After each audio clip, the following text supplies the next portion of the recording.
وہ صحرا تھا، گرمی تھی، خاموشی تھی، اور پھر ایک قاصد آیا، لبوں پہ کپ کپاتی ہوئی صدا، یا ابن رسول اللہ، مسلم بن عقیل کو شہید کر دیا گیا۔ امام نے سر جھکا لیا اور کہا، اب تم آزاد ہو، جو جانا چاہے چلا جائے۔ لیکن قافلے نے کیا جواب دیا، یہ جاننے کے لیے یہ قسط مت چھوڑیں۔ قافلہ حسینی مکہ سے روانگی کے بعد دھیرے دھیرے عراق کی طرف بڑھ رہا تھا۔ امام حسین کا قافلہ صحرا کے اندر سے گزر رہا تھا، نہ کوئی فوج، نہ کوئی بادشاہی تیاری، صرف یقین، صبر اور ایمان۔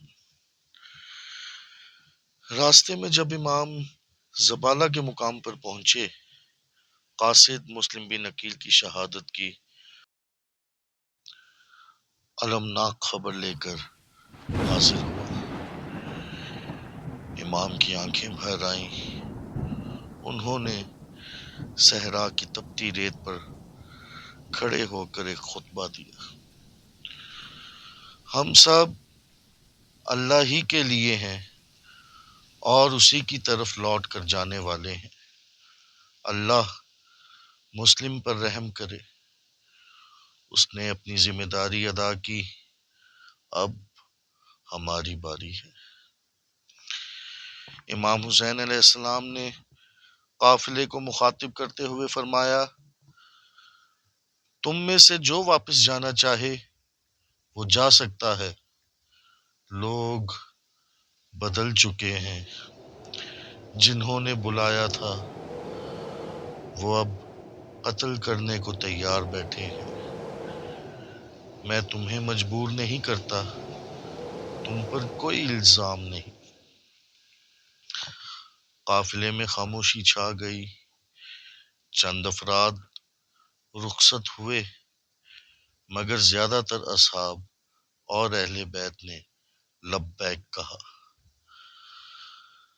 ہم آپ کے ساتھ تھے، ہیں اور رہیں گے، چاہے ہمیں ٹکڑے ٹکڑے ہی کیوں نہ کر دیا جائے۔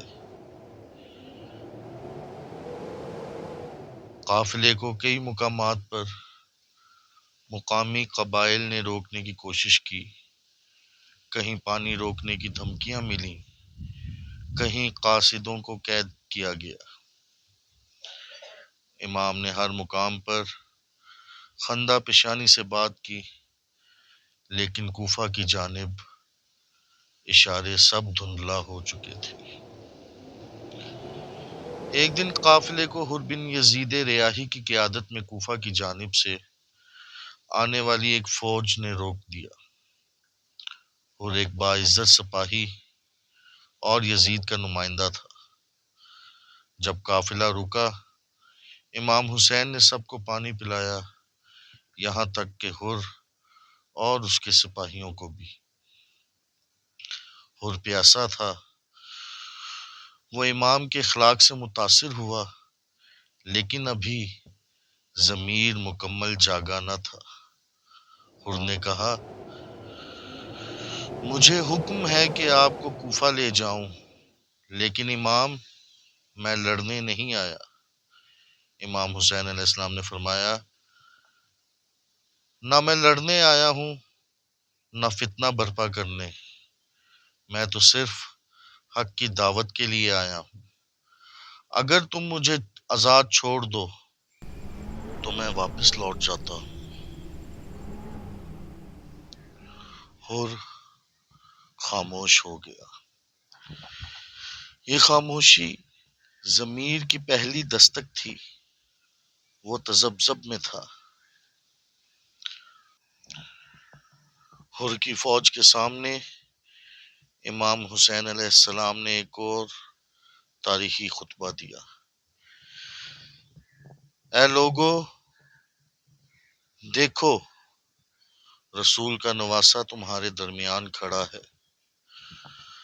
اگر تم مجھے نہیں جانتے تو جاؤ میرے بارے میں رسول سے پوچھو. کیا میں تمہیں حق کی طرف نہیں بلا رہا؟ کیا تم اندھیرے میں نہیں ہو اور میں روشنی نہیں؟ سب خاموش تھے اور حر کی آنکھیں جھکی ہوئی تھی.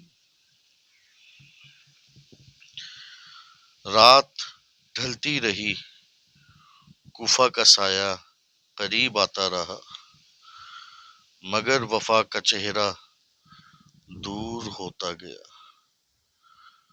جناب مسلم کی شہادت کے بعد امام کی آواز نرم بھی تھی، گمبھیر بھی، اور ہر قدم کربلا کے قریب تھا.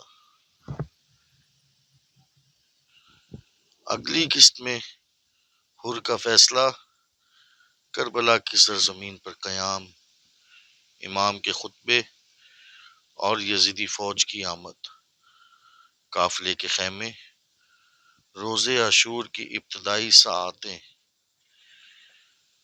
پیش کی جائیں گی.